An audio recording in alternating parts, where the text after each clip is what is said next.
Bonjour et bienvenue.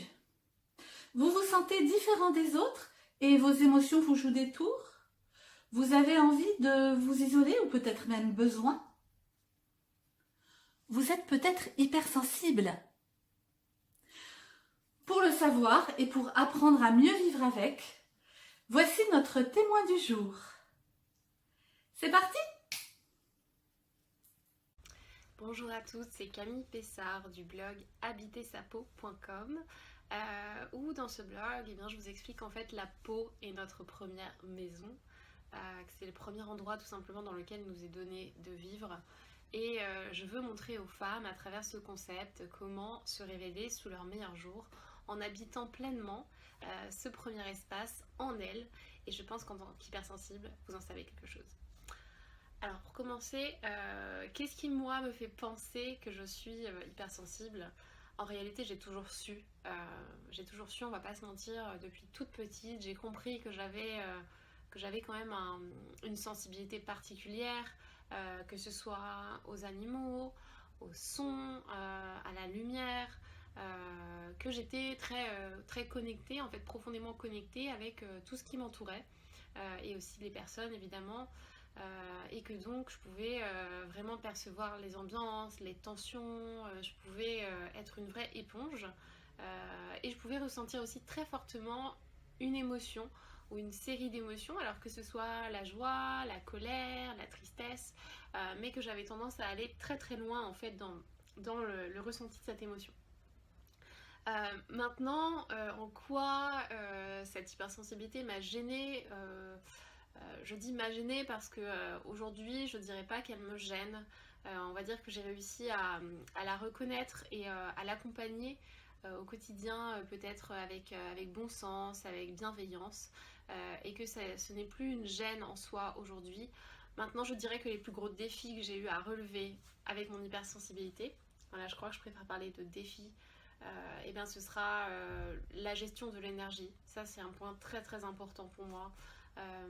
Ça m'a coûté énormément parce que pendant des années j'ai pas su écouter mon propre rythme, mes besoins de repos, donc ça vient aussi avec le fait de ne pas savoir dire non.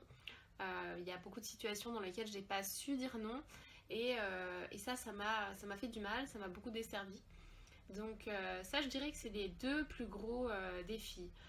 Il y a aussi quelque chose qui vient avec logiquement, qui est le besoin de repos, que je n'ai pas toujours respecté. J'ai voulu faire comme les autres, foncer, mais sur un modèle qui finalement n'était pas du tout le mien, et donc ça pouvait pas marcher pour moi.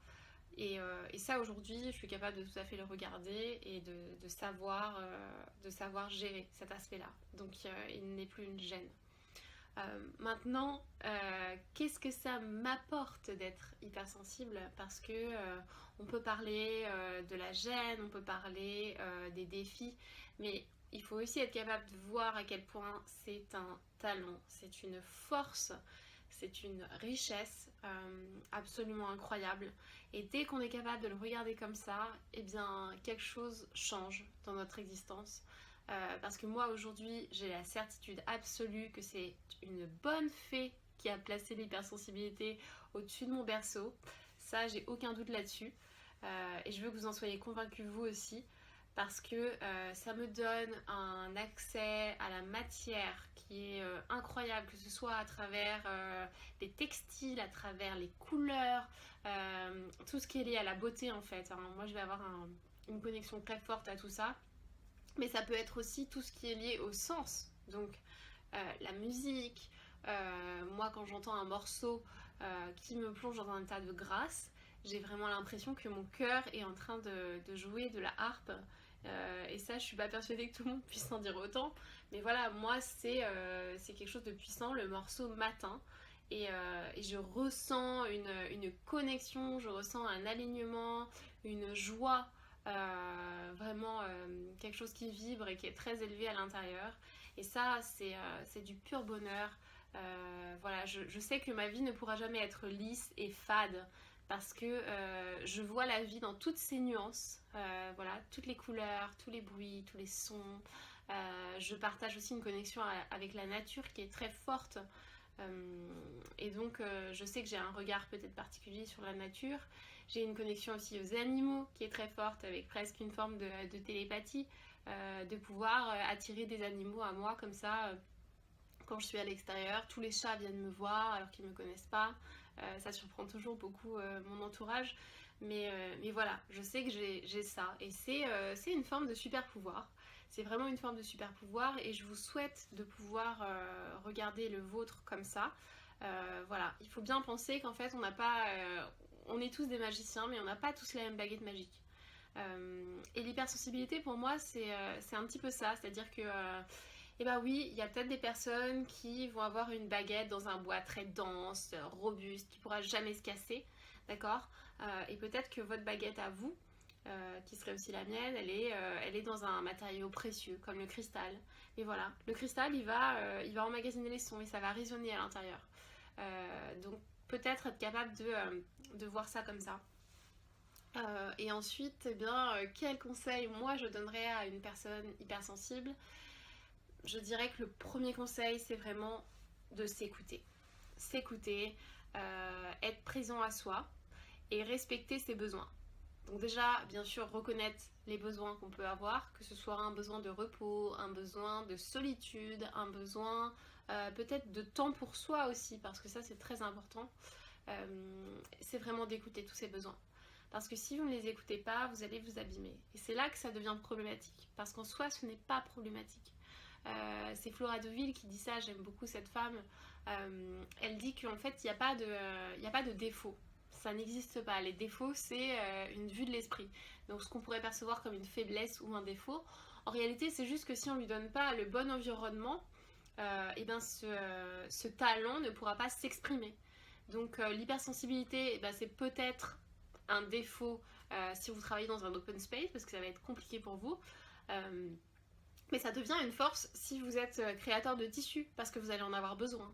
Vous voyez ce que je veux dire? Donc réfléchissez à ça, peut-être mettez tout en œuvre pour fournir le bon environnement à votre hypersensibilité pour qu'elle se déploie vraiment en un talent à votre service, mais aussi peut-être au service du monde. Et bien sûr, pensez à tout ce que vous allez pouvoir faire dans votre vie. Et vous avez le pouvoir d'accéder comme ça à la matière, de transformer les choses. Vous êtes une sorte d'alchimiste et ça c'est super. Donc qu'est-ce qu'il y avait d'autre? Se connaître, respecter... Ah oui. Autre chose, vraiment apprendre à dire non. Et moi, ce qui m'a beaucoup aidé, c'est la communication non violente. Parce que comme les hypersensibles sont très empathiques, on apprend dans la communication non violente à développer l'empathie, mais de la bonne manière, c'est-à-dire une manière qui nous sert aussi, qui nous respecte aussi, qui est dans la bienveillance de l'autre, mais aussi de nous-mêmes. Donc apprendre à dire non, ça c'est ultra important. Je pense que si j'avais un seul et unique conseil à donner, ce serait celui-là. Et bien sûr donc de vous familiariser avec les grands principes de la communication non violente. Ça vous permettra aussi de mieux vous prémunir de la critique qui, je le sais, est très difficile à entendre pour un hypersensible. Je suis passée par là, mais ce n'est pas irrémédiable. Moi aujourd'hui j'ai complètement changé de regard là-dessus et je suis capable, pleinement capable de recevoir une critique. Je sais que bien souvent elle ne parle même pas de moi. Donc ça c'est ce que m'a appris à faire la communication non violente. Et puis, tout simplement, honorer vos besoins, quels qu'ils soient, sans les juger. Je vous donne un exemple, moi, au quotidien, quand je prends le train, par exemple, c'est très dur pour moi de voyager en seconde. Alors, pas parce que j'ai des goûts de luxe, évidemment, mais simplement parce que je suis tellement gênée par le bruit, j'ai une hypersensibilité au bruit, je suis une éponge aussi quand je suis trop entourée de trop de personnes. Et pour moi, en fait, l'idée de passer 3 heures dans un wagon bondé avec des enfants, avec un brouhaha, des gens au téléphone, des bruits, etc. Des odeurs aussi de personnes qui mangent. Pour moi, c'est insurmontable. Mais vraiment, c'est-à-dire que je vais passer les 3 heures et puis je vais arriver à destination complètement vidée, épuisée, et je pourrai plus rien faire de ma journée. Donc, ce que je fais, c'est que régulièrement, quand je peux, je m'offre un billet en première classe, où là, il y a quand même plus de silence. il y a moins de gens puisqu'il y a plus d'espace.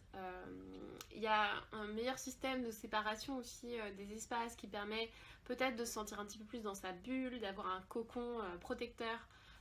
Voilà, c'est un exemple, mais moi ça m'aide beaucoup par exemple. Donc demandez-vous quelle est votre première classe à vous et respectez-la. Voilà, je vous embrasse et allez voir sur mon blog Habiter sa peau parce que je crois que vous avez bien compris qu'il y a cet espace à l'intérieur de vous et que bien souvent on serait tenté d'aller voir à côté ce qui se passe, mais non, c'est bien à l'intérieur, c'est votre première maison et respectez-la, habitez-la avec respect. Je vous embrasse.